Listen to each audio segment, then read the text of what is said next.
Hello दोस्तों, R S Soni expert में आप लोग का फिर से स्वागत है। आप लोग को बता दिया जा रहा है कि कक्षा 9 और कक्षा 10 के मैथ के सारे सॉल्यूशन जो है अब हम लोग के माध्यम से आप लोग को मिल जाएगा। अब हमने एक वीडियो भी अपलोड कर दिया है जिसमें नंबर सिस्टम के बारे में पूरा इंट्रोडक्शन दिया गया है। अब आपको डेली जो है ना इस चैनल के माध्यम से आपको प्रत्येक दिन एक एक चैप्टर के क्लास 10th और क्लास 9th का वीडियो दिया जाएगा। चलिए हम एक्सरसाइज 1.1 स्टार्ट करते हैं।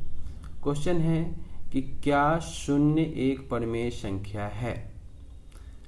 तो पहले हम जानते हैं कि शून्य एक परिमेय संख्या है या नहीं।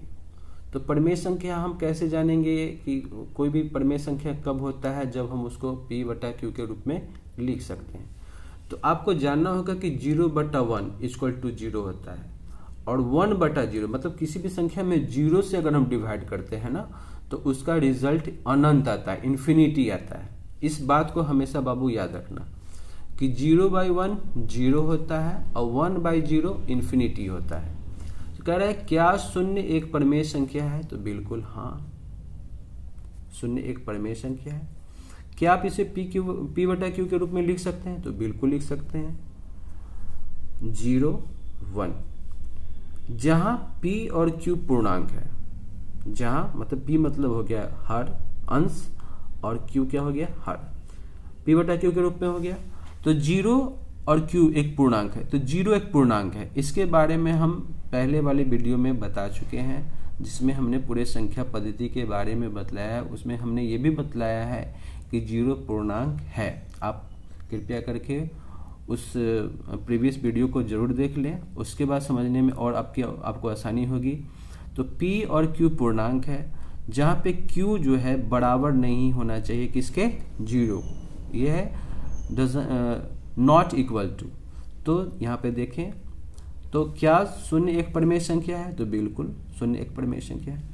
क्या आप इसे p/q के रूप में लिख सकते हैं। तो बिल्कुल लिख सकते हैं। हाँ, 1/0 हम नहीं लिख सकते हैं, लेकिन 0/1 चूंकि हम यहाँ ऑलरेडी आपको बता चुके। जहाँ p और q पूर्णांक है, p/q पूर्णांक है और q बराबर के नहीं होना चाहिए। और ये देख लीजिए हर आपका 0 के बराबर नहीं है, तो आपका आंसर इसका हाँ होगा और इसका जो p/q के फॉर्म में होगा वो 0/1 होगा। ठीक है, चलिए अब दूसरे क्वेश्चन की ओर बढ़ते हैं। चलिए नेक्स्ट क्वेश्चन के बीच में 6 परिमेय संख्या मतलब p/q के फॉर्म में लिखना है आपको। तो आप लोग ये सोचेंगे कि सर 3 और 4 के बीच में तो कोई संख्या ही नहीं है, तो फिर 6 संख्या कैसे लिखें। या ये भी पूछ सकता है 1 और 2 के बीच में 2 परिमेय संख्या लिखें, कुछ भी दे सकता है। तो पहले हम लोग जानते हैं कि 3 और 4 के बीच में अनंत संख्याएं हो सकते हैं, लेकिन आप सोचिएगा कैसे। अब देखो जैसे 3 है और 4 है, 3 और 4 के बीच में बहुत सारे संख्या हो सकते हैं, जैसे 3.1 हो सकते हैं। हम ये भी लिख सकते हैं 3.11 भी लिख सकते हैं, 3.1111 या 3.223 कुछ भी लिख सकते हैं, कुछ भी लिख सकते हैं। ठीक है, 3 और 4 के बीच में बहुत सारी संख्या आ सकती है। जैसे देखिए 3.1 ये 3 से ज्यादा है, 4 से कम है। 3.11 3 से ज्यादा है, 4 से कम है। ये 3.111 मतलब जितना भी हम चाहे इसमें लाखों करोड़ अनंत संख्या ले सकते हैं, लेकिन हमें पूछ रहा है कि 6 परिमेय संख्या।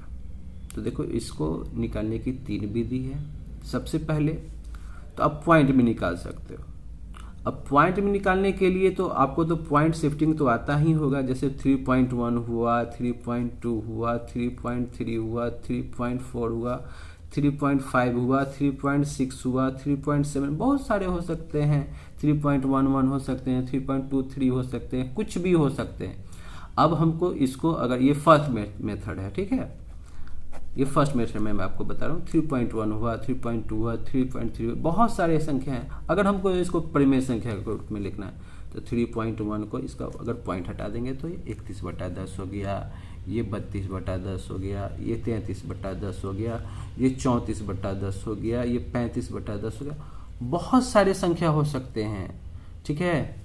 36/10 हो गया, जो कटने वाला है उसको काट दीजिए, इसको सिंपल फॉर्म में कर दीजिए। जैसे ये कट जाएगा 2 से 16 बार में, 2 से 5 बार में। तो ऐसा नहीं है कि अगर इसका आंसर नहीं आपसे मतलब आपको आपके उत्तर पुस्तिका से अगर नहीं मैच कर रहा है तो ये नहीं समझना कि ये गलत है, ऐसा कोई बात नहीं, ठीक है। क्योंकि अनंत हो सकता है, तो अनंत में हम कोई भी रिजल्ट दे सकते हैं, लेकिन वो जो संख्या आपका वैल्यू होना चाहिए वो 3 से बड़ा होना चाहिए और 4 से छोटा होना चाहिए। आप इसमें जितना भी कैलकुलेशन कर सकते हैं आप करके देख सकते हैं। इसको आप डिवाइड कीजिएगा तो वो 3 और 4 के बीच में आएगा, ठीक है। तो सबसे पहले हम पॉइंट में लेके हम उसको परिमेय संख्या के रूप में लिख सकते हैं। दूसरा मेथड ये है कि 3 और 4 के बीच में हमको 6 परिमेय संख्या ज्ञात करना है। तो जो नंबर दिया है जैसे 6 परिमेय संख्या, तो इसको हम क्या करते हैं, एक बढ़ा लेते हैं। क्या बढ़ा लेते हैं, जैसे जो संख्या आपसे पूछेगा उसमें एक बढ़ा लेते हैं। तो 6 है तो कितना हम मान लिए 7। अब ये जो 3 है इसका मतलब क्या हो गया 3/1, और ये 4 है तो इसका क्या मतलब हो गया 4/। अब हमको निकालना कितना है बाबू, 6 परिमेय संख्या। तो हमने बताया था एक बढ़ा के, तो ये 7 में ऊपर से भी गुना करेंगे, 7 में नीचे से भी गुना करेंगे, इसमें भी 7 से ऊपर गुना करेंगे, 7 से नीचे गुना करेंगे। तो इसका जो रिजल्ट आ गया कितना हो गया 21/7, और इसका जो आया रिजल्ट कितना हो गया 28/7। अब यहाँ से हम स्टार्ट करेंगे, ठीक है। इसके बीच में 6 तो हो गया 22/7, 23/7, 24/7, 25/7, 26/7 और 27/7। देख लीजिए,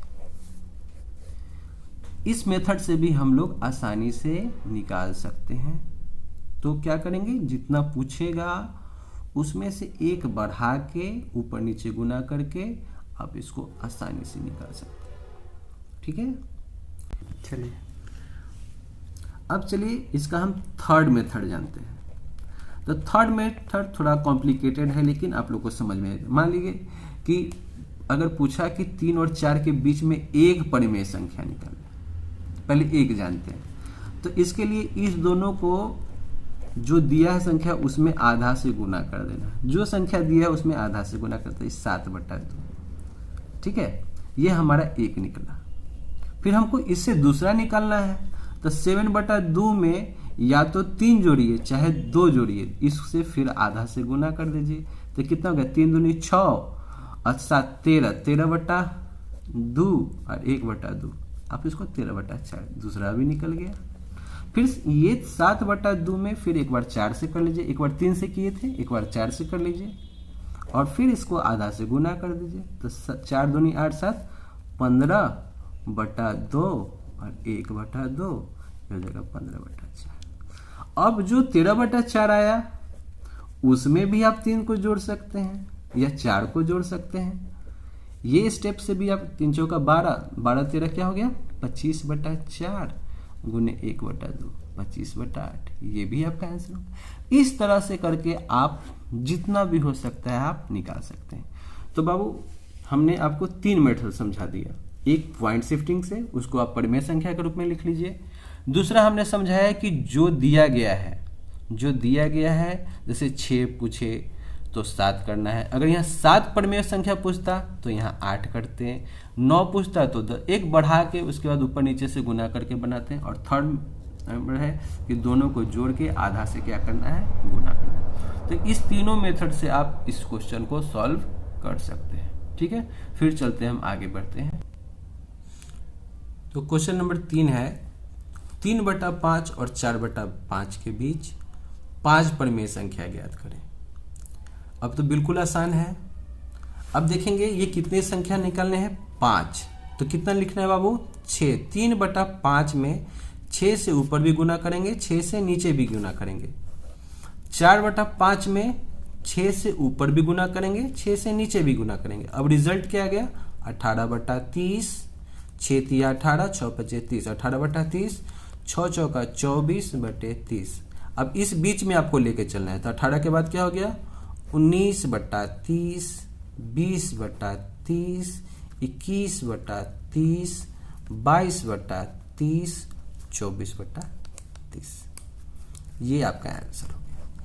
आप इसको पॉइंट में भी तोड़ के निकाल सकते हैं। मान लीजिए कि 3.4, तो ये हो जाएगा, अगर सेकेंड मेथड से चलेंगे तो 0.6 और 0.8 के बीच में, तो इसको लिख सकते हैं 0.61, 0.62, 0.63, 0.64, 0.65, 0.66। अब इसको आप परिमेय संख्या के रूप में तोड़ सकते हैं, 61/100, 62/100, 63/100, बहुत सारा। या आप थर्ड मेथड से भी बना सकते हैं, इस दोनों को 3/5 और 4/5, इस दोनों को कैलकुलेट करके 1/2 से गुना करके भी हम कर सकते हैं। तो आपको जिस मेथड से बनाना हो आप उसको बना सकते हैं। ठीक है, फिर आगे हम चलते हैं। तो चलिए बच्चों, अब ये चौथा नंबर क्वेश्चन जो है, नीचे दिए गए कथन सत्य है या असत्य, कारण के साथ उत्तर देना है। फर्स्ट क्वेश्चन है, प्रत्येक प्राकृतिक संख्या एक पूर्ण संख्या होती है। दूसरा, प्रत्येक पूर्णांक एक पूर्ण संख्या होती है। प्रत्येक परिमेय संख्या एक पूर्ण संख्या होती है। तो बच्चों, ये क्वेश्चन जो है ना, आपको खुद से जवाब देना है। ठीक है, आप हमारा पुराना वाला वीडियो देखिए नंबर सिस्टम का, और उसको अच्छे से देख के समझिए, और जो नहीं समझ में आ रहा है आप मुझे ज़रूर व्हाट्सएप पे बताइए, और अगर समझ में आया तो इसके आंसर का मुझे वेट रहेगा। ओके दोस्तों, तो ठीक है, थैंक यू।